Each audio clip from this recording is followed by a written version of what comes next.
Baik, Assalamualaikum warahmatullahi wabarakatuh. Selamat siang, salam sejahtera untuk kita semua.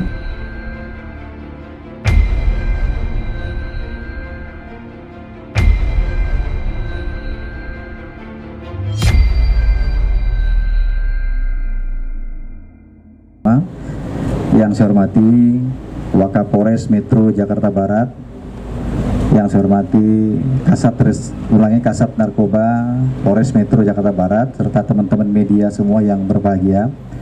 Siang hari ini saya beserta Pak Wakapolres akan menyampaikan rilis ungkap kasus terkait dengan penggunaan narkotika yang dilakukan oleh seseorang yang juga bukan public figure.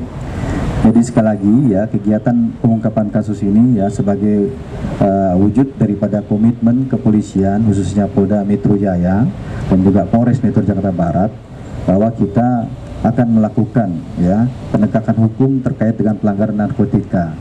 Jadi Polda Metro Jaya sudah menyatakan perang terhadap pengguna narkotika, baik yang dilakukan oleh para pengguna bandar, kita tertibkan semua. Termasuk terakhir juga kemarin kita melakukan penertiban di Kampung Bahari. Ini adalah wujud nyata daripada komitmen yang disampaikan Bapak Kapolda bahwa narkotika ini adalah kejahatan yang merusak moral generasi bangsa. Terkait dengan hal ini, Satuan Reserse Narkoba Polres Metro Jakarta Barat telah berhasil melakukan pengungkapan dan penangkapan terhadap seseorang yang juga merupakan public figure, dengan hasil sebagai berikut rekan-rekan. Yang pertama bahwa penangkapan ini dilakukan ada 2 TKP. Yang pertama pada hari Kamis tanggal 17 Maret tahun 2022 kurang lebih pukul 00.30 WIB, jadi dini hari, di lobi Blok M Square, Jalan Melawai, Kelurahan Melawai, Kecamatan Kebayoran Baru, Jakarta Selatan. Kemudian TKP kedua yang merupakan pengembangan dari TKP pertama itu pada hari Kamis tanggal 17 Maret tahun 2022 sekitar jam 16.30 WIB di Jalan Taman Asri Lama, Florida nomor 28, Kelurahan Cipadu, Kecamatan Larangan, Kota Tangerang.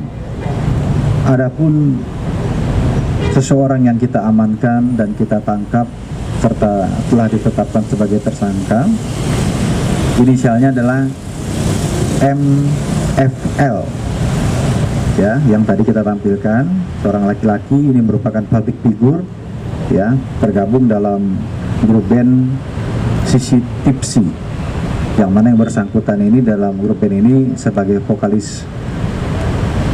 Kemudian terkait dengan kejahatan ini, barang bukti yang berhasil diamankan oleh penyidik diantaranya dari TKP pertama adalah 1 plastik klip berisi ganja dengan berat 0,20 gram, kemudian 5,5 butir sanat, kemudian setengah butir dumolit, kemudian 1 butir kalmet alpha razolam, kemudian 1 butir kapsul lavol, kemudian juga ada kita amankan resep terkait dengan obat-obatan yang mengandung psikotropa, serta 1 unit mobil Honda Jazz warna hitam Nopol B29MW milik daripada tersangka. Kemudian dari TKP kedua yang berada di Tangerang, kita amankan 1 pack kertas Fafir merek Raja Mas. Kemudian pengakuan daripada tersangka, penggunaan narkotika yang digunakan, ini digunakan dengan maksud untuk mendukung aktivitasnya sehari-hari sebagai musisi, walaupun ini tentunya adalah pelanggaran hukum, tidak dibenarkan dengan alasan apapun menggunakan narkotika untuk mendukung pekerjaan. Kemudian terkait dengan kronologi singkat bagaimana kasus ini bisa diungkap oleh Satuan Narkoba Polres Metro Jakarta Barat, bisa saya sampaikan kepada teman-teman media bahwa yang pertama tentunya berawal dari adanya informasi yang diterima oleh penyidik Sat Narkoba Polres Metro Jakarta Barat dari masyarakat terkait dengan penggunaan narkotika yang digunakan oleh tersangka. Selanjutnya tim dibentuk oleh Kasat Narkoba Polres Metro Jakarta Barat ini melakukan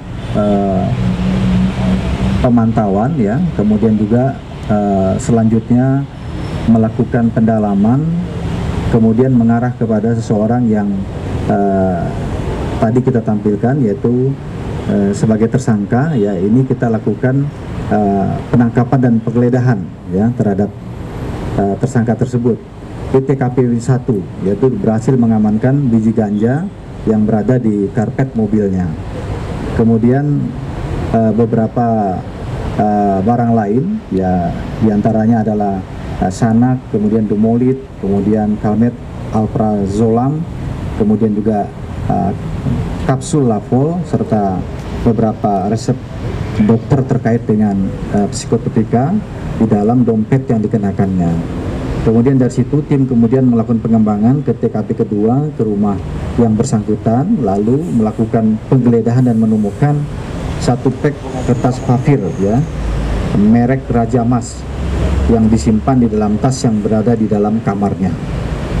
Kemudian berdasarkan pemeriksaan ya, tersangka ini mengaku terakhir kali mengkonsumsi kopi yang mengandung ganja pada hari Minggu tanggal 6 Maret 2022 di salah satu kafe di daerah Sumarekon, Bekasi, dan terakhir mengkonsumsi psikotropika pada hari Rabu tanggal 16 Maret di rumahnya. Kemudian tersangka mengaku juga mulai mengkonsumsi dan mengenal narkotika jenis ganja ini sejak tahun 2010. Juga pernah mengkonsumsi narkotika jenis sabu sejak tahun 2014 hingga tahun 2019. Jadi 2019 berhenti menggunakan sabu. Kemudian hasil cek awal pemeriksaan barang bukti di laboratorium terhadap biji ganja yang dinyatakan positif ya, mengandung tetrahidrokannabinoid atau ganja, serta obat-obatan lain yang diamankan positif mengandung alprazolam. Kemudian hasil pemeriksaan urin terhadap tersangka MFL alias F ini positif mengandung tetrahidrokannabinoid atau ganja ya, atau ganja. Kemudian rekan-rekan, terkait dengan kejahatan narkotika yang dilakukan oleh tersangka, penyidik telah menetapkan yang bersangkutan ya dengan sangkaan pasal 127 ayat 1 Undang-Undang Narkotika ya, nomor 35 tahun 2009 ya, dengan ancaman hukuman 5 tahun penjara. Itu teman-teman media ya yang bisa saya sampaikan ya. Berikutnya saya dengan Pak Wakapolres dan Kasat Narkoba nanti akan menampilkan beberapa barang bukti yang diamankan oleh penyidik terkait dengan kasus ini. Sekali lagi ya, kami berpesan ya kepada seluruh masyarakat tentunya agar tidak melakukan pelanggaran hukum penggunaan narkotika ya, apalagi sebagai public figure yang semestinya memberikan contoh yang baik kepada masyarakat ya, hendaknya tidak melakukan hal-hal yang melanggar hukum. Demikian saya akhiri, wabillahi taufiq wal hidayah. Wassalamualaikum warahmatullahi wabarakatuh.